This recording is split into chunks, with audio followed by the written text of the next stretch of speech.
అందరికీ నమస్తే. ఈరోజైతే వంకాయ బజ్జీ చేయబోతున్నాను. కొంచెం వంకాయలు ముదురుగా అలా ఉన్నవైతే బజ్జీకి బాగుంటాయండి. చట్నీకి పచ్చడి కూడా చేస్తారు, పచ్చడికైనా బజ్జీకైనా బాగుంటాయండి. ఇప్పుడు నేను ఒకసారి కడిగాను ఆల్రెడీ, ఇంకోసారి ఉప్పేసి కడిగేసి ఇంకా ముక్కలు కోసుకొని అన్నీ ప్రిపేర్ చేసేటప్పుడు చెప్తాను. ఓకే, ఇలా తరిగేసానండి. ఇందులోనే గల్లుప్పు వేస్తున్నాను తగినంత, తర్వాత పసుపు కూడా వేస్తున్నాను. పసుపు వేసాను. ఇందులోనే పచ్చిమిర్చి, టమోటాలు, ఆనియన్స్, పెద్ద ఆనియన్స్ అయితే నాలుగు భాగాలు చేసుకొని వేసుకోవాలండి. చిన్న ఆనియన్స్ కాబట్టి అలాగే వేస్తున్నాను. వంకాయ బజ్జీలోకి ఇలా వేస్తేనే బాగుంటుంది. నేనైతే వంకాయలు అవి పెట్టాను కదండి, ఇవన్నీ కూడా వేసి కలిపి పొయ్యి మీద పెట్టేయడమే. తిరగమాత కూడా చేసి పెట్టుకున్నానండి. ఉప్పు మిరపకాయలు అయితే పప్పులో, వంకాయ బజ్జీల్లో, పచ్చళ్ళు, ఇలాంటి బజ్జీల్లో పప్పులోకి సూపర్ టేస్ట్ ఇస్తాయండి. కరివేపాకు, ఎర్రగడ్డ, జీలకర్ర కూడా కొంచెం వేస్తాను ప్రతి కర్రీలో కూడా. ఆవాలు, ఒక చిన్న ఎండుమిర్చి, ఇది పచ్చనపప్పు, మినపప్పు, ఇవైతే ఉప్పు మిరపకాయలు అండి. ఇవైతే తిరగమాత అండి. మా అమ్మ, మా వదిన వాళ్ళైతే ఇంకా టేస్టీగా చేస్తారండి. ఇవైతే మా వదిన మా మా మా అమ్మ మేనత్త అవుతుంది మా వదినకి, అంటే మా మామయ్య కూతురు. వాళ్ళైతే ఎక్కువ చేస్తారు. మా అమ్మ కూడా ఎక్కువ చేస్తుంది. మా ఇంట్లో ఆల్రెడీ ఎప్పుడు పని వాళ్ళు ఉండేవాళ్ళండి.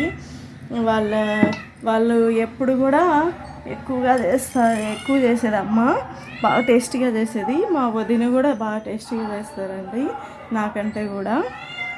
ఇవైతే జీలకర్ర, మెంతులు, కొంచెం ఒక చిటికెడు మెంతులు, ధనియాలు ఒక స్పూను, జీలకర్ర ఒక స్పూను ఫ్రై చేశానండి. ఈ రోల్లో వేసి దాన్ని పొడి చేసుకొని దీంట్లో 1/2 స్పూన్ వేస్తాను. ఇదండి రోలు. నేను ఇలాంటివి ఉన్నాయండి, ఇంకా 2 ఉన్నాయి. పెద్ద రోలు కూడా ఉంది. ఇదైతే నేను విజయవాడ వెళ్ళామండి. నేను మా హస్బెండ్ వాళ్ళ పని మీద వెళ్తే అక్కడ వాళ్ళ షాప్లో ఉన్నాయి, నేను అక్కడ తీసుకున్నానండి. ఇది ఇక్కడ నెల్లూరులో కూడా దొరుకుతాయి, కాకపోతే నేనైతే అక్కడ తీసుకొచ్చుకున్నాను.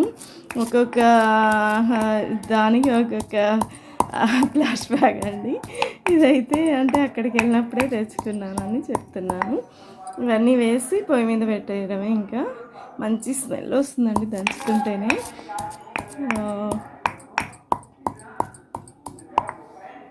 మెత్తగా అయిపోయిందండి. ఇంక నేను బాగా పొడి అయిపోయింది.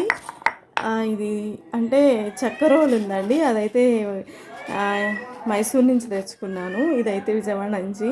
కొంచెం దీనికంటే పెద్దది ఉంది, అది ఇంకా పెద్ద రోలు అమ్మ తీసి ఇచ్చారు. ఇవైతే కొంచెం వేసేస్తున్నాను. ఇలా వేయడం వల్ల మంచి స్మెల్ ఉంటుంది. వంకాయ బజ్జీ, చికెన్ ఫ్రై అండి ఈరోజైతే. ఓకే, స్టవ్ మీద పెట్టేస్తాను. బాగా కొంచెం పెద్ద మంట పెట్టేయాలి స్టార్టింగ్. బాగా అది ఉడికి దగ్గర పడుతుంది అన్నప్పుడు సిమ్లో పెట్టేయాలండి. కర్రీ కూడా వంకాయ బజ్జీ రెడీ అండి. తిరగమాత కూడా పెట్టేస్తాను. ఇది పప్పు గుత్తితో ఎనుపుకునేటప్పుడు నేను వీడియో తీసానో లేదో గుర్తులేదండి, ఎందుకంటే నేను వేరే కాల్ వస్తే మాట్లాడుతున్నాను, సారీ. సరేనండి, నేనైతే ఇది ప్రిపేర్ అయిపోయింది. మనం ఎప్పుడు వంకాయ బజ్జీ అలాంటివి పప్పు గిన్నెతోనే చేసుకోవాలి, రుద్దుకోవాలి. లేదంటే అది మిక్సీలు వేసుకుంటే ఇంకా అసలు అంత బాగోదండి. అసలు మా అమ్మ వాళ్ళు అయితే గంటతోనే అట్లా చేసేస్తారు. చాలా టేస్ట్గా ఉంటుంది అసలు. ఆ టేస్ట్ అయితే మనకి నాకైతే తక్కువే అనాలి. ప్రిపేర్ అయిపోయిందండి, సర్వ్ చేసుకున్నాను. Okay, thank you. ఇక బైగన్ భుర్తా రెడీ. బైగన్ భుర్తా అంటారు, వంకాయ బజ్జీ అంటారు. వంకాయతో బైగన్ భుర్తా అనేది చాలా రకాలుగా చేసుకోవచ్చండి. ఇప్పుడైతే నేను నెల్లూరు స్టైల్ చేశాను. ఓకే, థ్యాంక్ యూ అండి.